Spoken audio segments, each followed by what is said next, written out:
Welcome to this week's look at the state of the New York City real estate market. This is for the week of October 7th to the 13th. We're going to get started in a moment. We're going to be looking at what happened in the luxury market, the Manhattan market, and the Brooklyn market. Then I'm going to wrap everything up, give you some tips to help ensure your success. So if you're an active buyer or seller in this market, you're definitely going to want to stick around for that.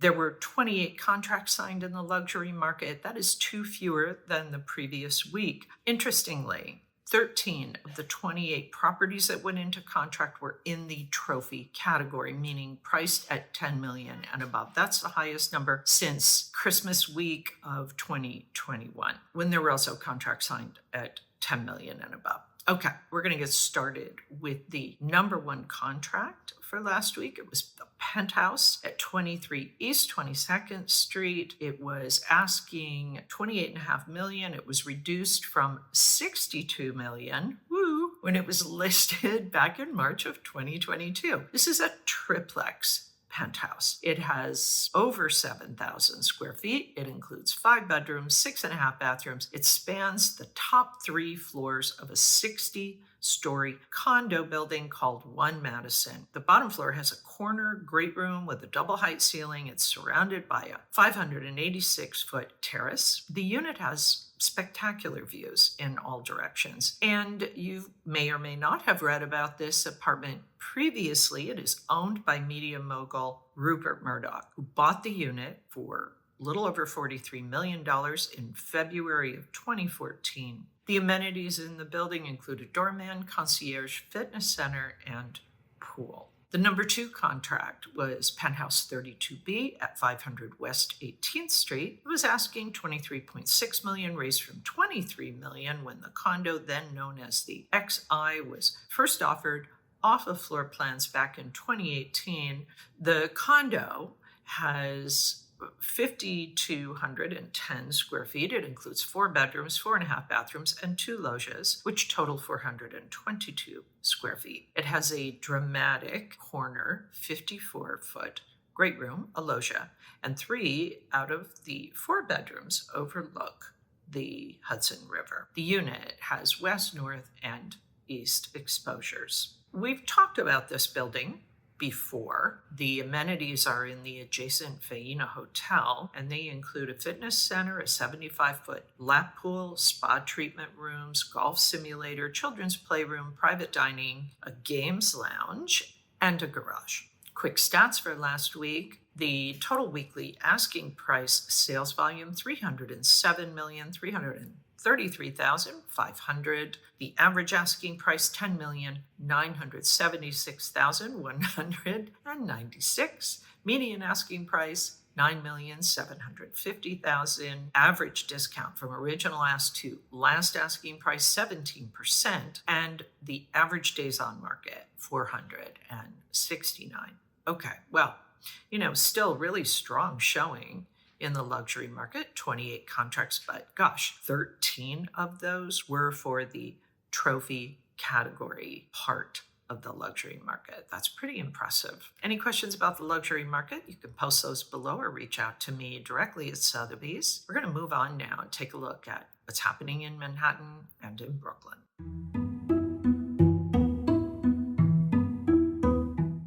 We saw another bit of a drop for the new inventory in Manhattan for the week. 272 properties came on the market. That is down almost 5%. Contracts signed down almost 28% at 144. Off-market properties down for the week, 187, almost 16% decline in that as well. If we look at the monthly supply, 1,561 properties for the month. That's up a little over 17%. Contracts signed up just under 2%, 773. And the off-market properties for the month rose 686. That is up 34%. If we look at the market pulse, this latest reading shows that we continue to hover in this balanced neutral market. It does feel like we're a little bit stalled out. I'll talk about that a little bit more in depth when I wrap up the report. For now, let's take a look at the Liquidity Pace chart, this 30-day moving window of contracts signed 773, that is up 10% from last month, up almost 22% from last year. So comparatively, we are doing better than this time last year. I don't think it tells the whole story, and again, we'll kind of get into that at the end, but for the moment, that is it for Manhattan. We're going to move now, talk about what's going on in Brooklyn, and as I said, I'm going to be giving you a little more information at the end of the report, so be sure you stick around for that. And as always, any questions, post them below or reach out to me directly at Sotheby's.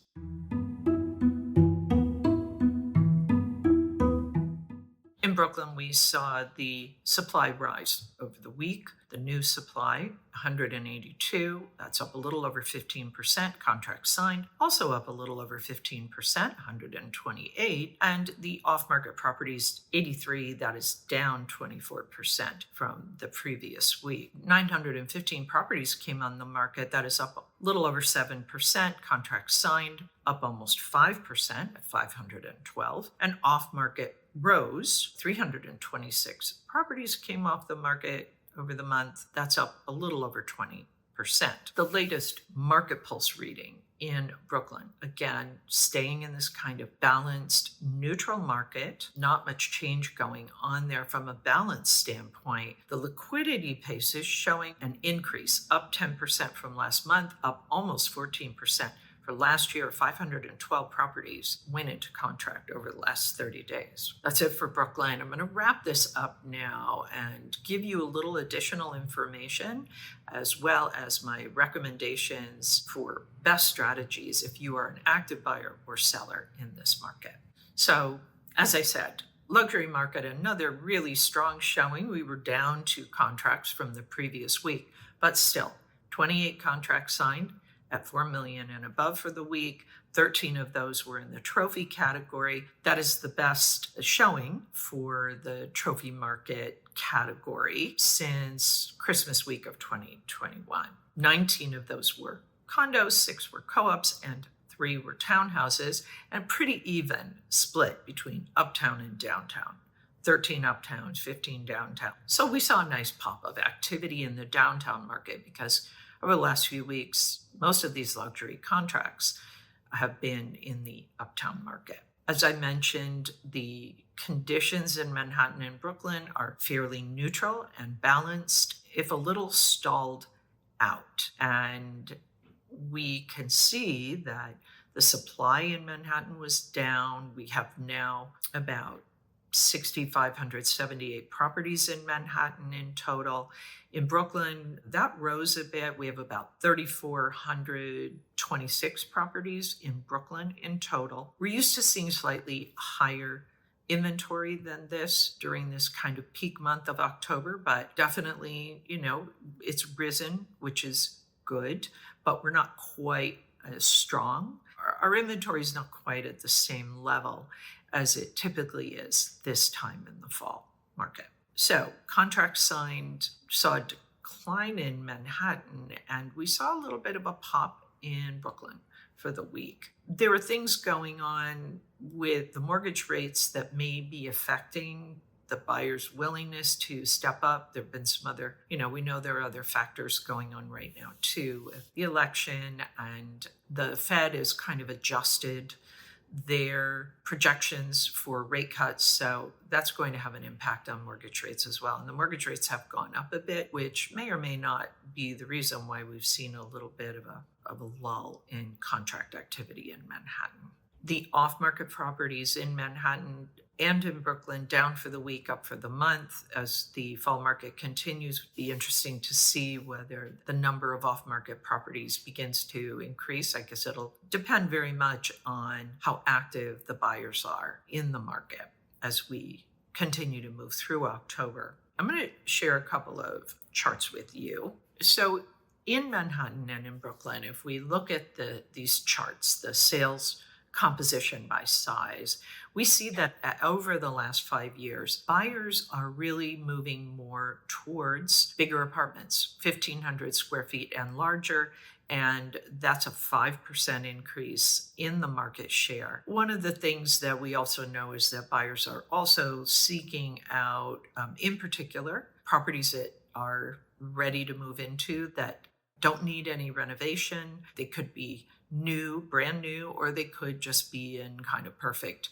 condition as a resale. We're also seeing the data pointing to buyers opting for condos over co-ops. That is also in play here in terms of how this market is shaping up. So overall, we're seeing that maybe this is a post-COVID thing. Buyers are leaning towards those bigger spaces. Maybe they need that extra room for who knows what, office, guest room, extra bedroom. But these are definitely conditions that are making it either easier for you to sell if you are a seller or more challenging. With that in mind, sellers, we are still very much in a challenging listing environment. What does that mean? It's really talking about the deal flow, the number of properties that are trying to sell that are actually going into contract versus those that are not going into contract and perhaps being taken off the market. So if you understand the market conditions, depending on kind of where your property sits in the market, understanding where the large demand seems to be, one thing that you could do to really help yourself is be sure that you keep your asking price in alignment with market conditions. Do not be too ambitious in your asking price, or you will find that you just sit on the market. Buyers, the inventory has improved, so you have some additional choices, but the number of new listings overall has kind of slowed for the last 2 weeks. And given that we're already into October, hard to say how many more properties we can expect to see come on the market, but this may be, for the most part, your options, with some additional to come, but would be unlikely to see a big pop in inventory at this point. You've also probably noticed that the mortgage rates have risen slightly. This seems to be very much connected with what's going on with the Fed futures forecasting, the news about jobs, the news about inflation, the election. All these things are definitely connecting to the mortgage rates. Time will tell. We'll have to see kind of where we end up at the end of the year on the Fed rate cuts, which will have bearing on the mortgage interest rates. But for now, this is kind of what you're working with. So see if these rates work for you. If they do, then, definitely proceed. If they don't, you could wait around, but it's a little too far into the future to know exactly where the rates will end up in the new year. Okay, that is it for this week's look at the state of the New York City real estate market. As always, my thanks to Urban Digs and to the Olshan Luxury Report. The work they do helps me to help you to make great decisions. I'll be back next week with the very latest news on what's happening in the New York City real estate market. In the meantime, take care.